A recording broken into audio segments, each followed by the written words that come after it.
Assalamualaikum warahmatullahi wabarakatuh. Salam sejahtera bagi kita semua. Perkenalkan, saya Lailatul Rafiah, dosen tetap Prodi Pendidikan IPS, Fakultas Ilmu Pendidikan, Universitas Islam Raden Rahmat, Malang. Spesialisasi saya mengajar dalam bidang pendidikan ekonomi. Pada hari ini saya akan menjelaskan teknis pengajaran saya dengan metode DIA. Delivery, Interaction, dan Assessment pada mata kuliah yang saya ampuh, yaitu mata kuliah Media Pembelajaran IPS dengan bobot 3 SKS. Sebelum saya menjelaskan lebih lanjut tentang teknis pengajaran saya, terlebih dahulu saya akan menjelaskan deskripsi singkat, kemampuan yang diharapkan, dan mode perkuliahan pada mata kuliah Media Pembelajaran IPS. Media Pembelajaran IPS merupakan mata kuliah yang membekali mahasiswa Prodi Pendidikan IPS dalam melaksanakan proses pembelajaran tentang bagaimana cara mengembangkan media pembelajaran di sekolah tingkat menengah pertama atau SMP. Melalui mata kuliah ini, mahasiswa diharapkan mampu memahami dan menjelaskan media pembelajaran, merancang media pembelajaran, menggunakan media pembelajaran, serta mengevaluasi media pembelajaran yang diterapkan di dalam kelas. Untuk mencapai kemampuan tersebut, mahasiswa diberikan topik-topik selama 14 kali pertemuan. Topik-topiknya adalah sebagai berikut. Yang pertama, pengertian media pembelajaran, fungsi dan peran media pembelajaran, pengelompokan media pembelajaran, media sederhana, pemilihan media pembelajaran, menjelaskan berbagai model media pembelajaran, pengembangan media pembelajaran mulai dari audio, visual, dan komputer, serta bagaimana cara mengevaluasi media pembelajaran. Setelah kita tahu gambaran teknis pengajaran saya pada mata kuliah Media Pembelajaran IPS, selanjutnya saya akan menjelaskan teknik pengajaran saya dengan metode DIA. Yang pertama adalah delivery, yaitu bagaimana cara saya menyampaikan kepada mahasiswa. Cara saya menyampaikan kepada mahasiswa ada dua strategi yang saya gunakan. Yang pertama adalah dengan penyampaian saya dengan menggunakan textbook karangan Arif Sadiman dengan judul Media Pembelajaran. Penyampaian saya didukung dengan PPT agar mahasiswa lebih mudah memahami apa yang saya jelaskan. Yang kedua adalah review jurnal. Review jurnal tentang pengembangan media pembelajaran IPS. Review jurnal dilakukan secara berkelompok, namun presentasinya secara individu. Saya yakin dengan tugas seperti itu mahasiswa bisa mandiri dan bertanggung jawab atas kerja kelompoknya. Teknis yang kedua, interaction, yaitu bagaimana cara saya berinteraksi dengan mahasiswa. Ada beberapa saluran komunikasi yang saya gunakan. Yang pertama, di dalam kelas saya selalu meminta mahasiswa untuk berpartisipasi aktif, bertanya, memberi tanggapan, memberi sanggahan agar perkuliahan di dalam kelas berjalan komunikatif dan dua arah. Yang kedua, menggunakan WA Group sebagai sarana diskusi di luar kelas. Dan yang ketiga, menggunakan Google Classroom sebagai sarana pengumpulan tugas bagi mahasiswa dan memberikan feedback kepada proyek-proyek yang sudah dikerjakan oleh mahasiswa. Yang terakhir adalah metode assessment, yaitu bagaimana cara saya menilai mahasiswa. Di awal perkuliahan saya selalu menjelaskan kontrak perkuliahan yang disepakati oleh mahasiswa dengan dosen. Di dalam kontrak perkuliahan terdapat bobot penilaian yang saya berikan kepada mahasiswa seperti ini. Selanjutnya saya akan memberikan cuplikan pengajaran saya pada mata kuliah Media Pembelajaran IPS secara offline di dalam kelas. Assalamualaikum warahmatullahi wabarakatuh. Waalaikumsalam warahmatullahi wabarakatuh. Bagaimana kabarnya teman-teman? Alhamdulillah. Hari ini siapa yang tidak hadir? Hadir semua. Jadi saya tidak perlu absen di SIMA ya, karena semuanya sudah hadir.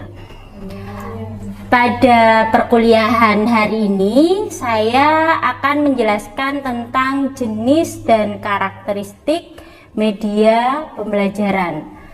Masih ingat media pembelajaran itu apa?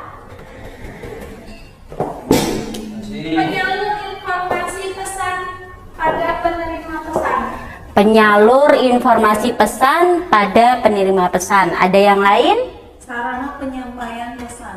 Sarana penyampaian pesan. Jadi teman-teman sudah tahu kan? Sudah paham yang dimaksud dengan media pembelajaran itu adalah sarana atau penyalur dari pemberi pesan terhadap penerima pesan. Kalau dalam pembelajaran adalah penerimaan atau penyaluran pesan, materi, informasi terhadap penerima pesan. Itu media pembelajaran.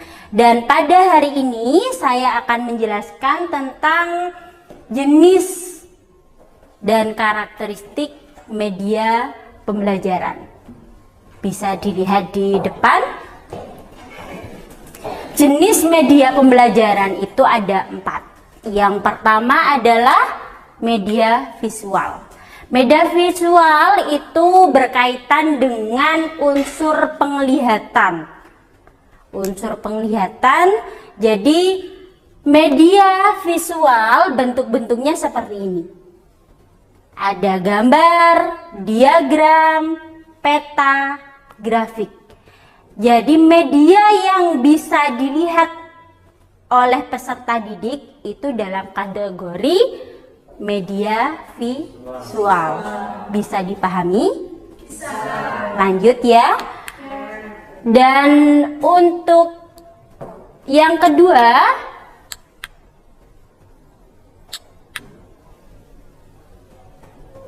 media audio. Jadi media audio itu yang terdapat unsur pendengaran. Jadi medianya berupa apa? Ada radio, tape recorder, itu masuk dalam kategori jenis media audio. Keterampilan yang dapat dicapai ketika guru itu menggunakan media audio, dan siswa yang dicapai itu apa?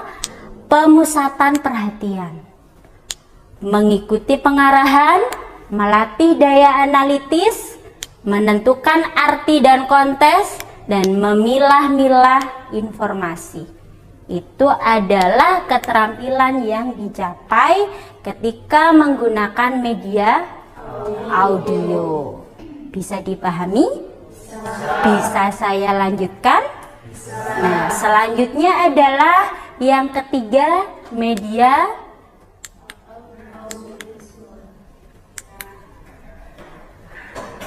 ini media audiovisual. Jadi media audiovisual itu adalah gabungan dari media tadi, media audio dan visual. Jadi di media audiovisual itu ada 2 unsur. Yang pertama adalah unsur penglihatan dan yang kedua adalah unsur pendengaran. Jadi di media audiovisual ini terdapat 2 unsur. Contohnya seperti apa? Ada yang bisa menyebutkan audiovisual? Contohnya seperti video yang di dalamnya ada gambarnya, ada suaranya yang meliputi 2 unsur tadi, penglihatan dan pendengaran. Itu media audio visual. Dan yang terakhir itu media kinestetik. Tahu kinestetik itu apa? Kinestetik itu yang berhubungan dengan gerakan fisik. Penggunaan memerlukan sentuhan ataupun perasaan mendalam. Jadi media itu tidak hanya dalam bentuk fisik, namun lingkungan juga bisa dijadikan media. Perasaan, suasana itu juga bisa dijadikan media. Tadi kembali lagi ke pengertian awal, media itu adalah penyaluran informasi yang diterima oleh penerima pesan atau dalam hal ini adalah peserta didik dengan menggunakan perantara. Kalau dalam kinestetik itu bisa menggunakan lingkungannya, suasananya. Contohnya dramatisasi, demonstrasi, atau permainan simulasi. Kalau dalam IPS mungkin bisa dicontohkan interaksi antara penjual dan pembeli, ekonomi ya. Nah, kita praktekkan di dalam kelas tanpa misalkan tidak ada media di situ, bisa dipraktekkan langsung. Itu juga bagian dari jenis media. Nah, mungkin itu penjelasan saya dari jenis dan karakteristik media pembelajaran. Ada yang ditanyakan? Silahkan.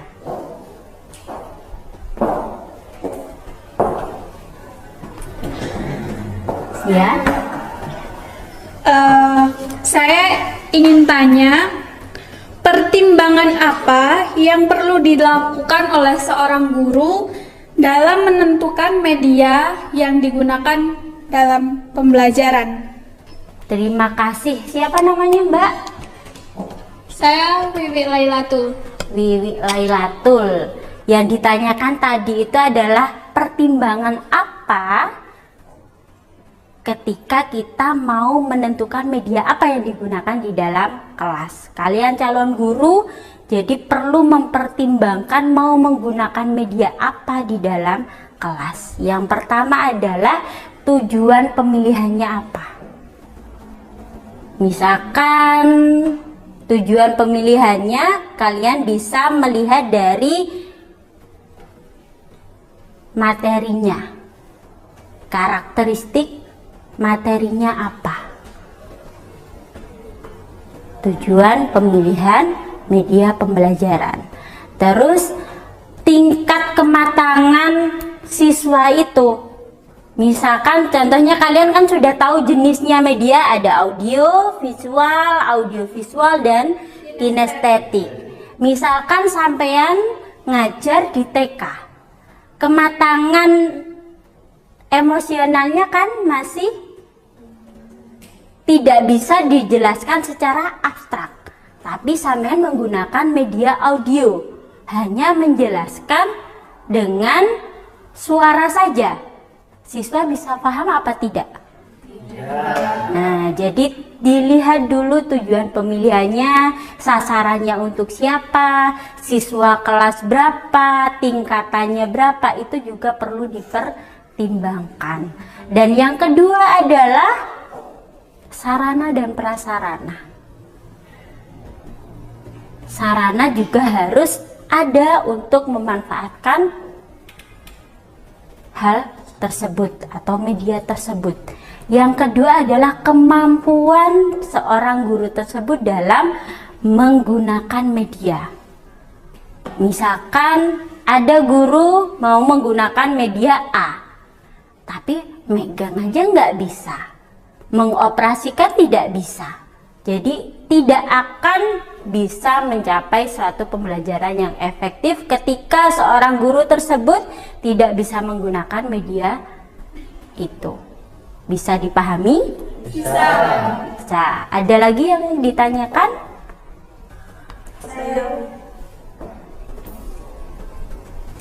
Nah, Mbak Dwi. Ya. Siapa namanya? Mbak Suci. Oh, Mbak Suci. Siapa Mbak? Apa Mbak? Saya mau tanya, sebaiknya menggunakan media apa jika di sekolah fasilitas, sarana, dan prasarananya itu terbatas? Ya, terima kasih, pertanyaannya sangat bagus. Memang sekarang itu kondisinya kita bisa lihat sendiri ya, pendidikan di negara kita banyak ketimpangan khususnya untuk sarana prasarana. Yang dekat kota bagus sekali. Yang mohon maaf, yang jauh dari kota, kalian tahu sendiri kan, banyak fasilitas yang kurang memadai, bahkan bisa dikatakan, mohon maaf, tidak layak. Nah, tapi kalian calon guru itu jangan dijadikan sebuah alasan. Jadi guru itu harus kreatif, inovatif. Kalau kondisinya seperti itu, nah inilah tugasnya guru, harus kreatif. Tidak karena alasan nggak ada LCD, nggak ada laptop, tidak hanya terbatas. Jangan menjadikan itu keterbatasan, tapi harus menjadikan itu sebuah motivasi untuk lebih kreatif dan produktif lagi. Bisa dilakukan dengan cara apa? Tadi, media keempat. Jadi, media kinestetik. Kita bisa memanfaatkan lingkungan yang ada. Contohnya, tadi kan saya sampaikan, misalkan mau menyampaikan, misalkan pelajaran pasar. Ada perbedaan pasar tradisional dan pasar modern. Biasanya menggunakan laptop. Kok laptop meja aja kadang nggak ada toh? Nah, kita bisa diajak anak-anak itu ke pasar. Ditunjukkan, ini loh yang terjadi di pasar. Ini loh interaksi antara penjual dan pembeli. Kan bisa belajar di situ. Kita bisa memanfaatkan lingkungan. Jadi sekali lagi jangan menjadikan itu sebagai alasan. Jadi guru itu harus kreatif, inovatif, bagaimana cara kita menyelesaikan masalahnya, khususnya dalam mengembangkan atau menggunakan media pembelajaran. Mungkin cukup itu dari saya. Ada yang ditanyakan lagi? Saya rasa sudah jamnya ya, sudah selesai. Mungkin itu dari saya. Sekali lagi pesan saya, jangan minder meskipun kuliah di swasta. Tetap kualitas kalian sama dengan negeri.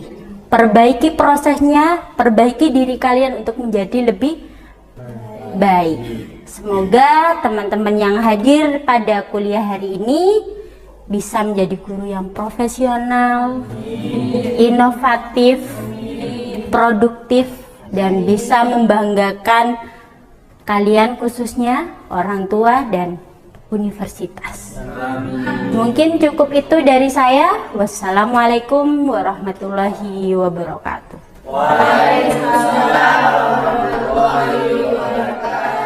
Demikian PDD UKTPT saya bidang pengajaran. Semoga bermanfaat. Wassalamualaikum warahmatullahi wabarakatuh.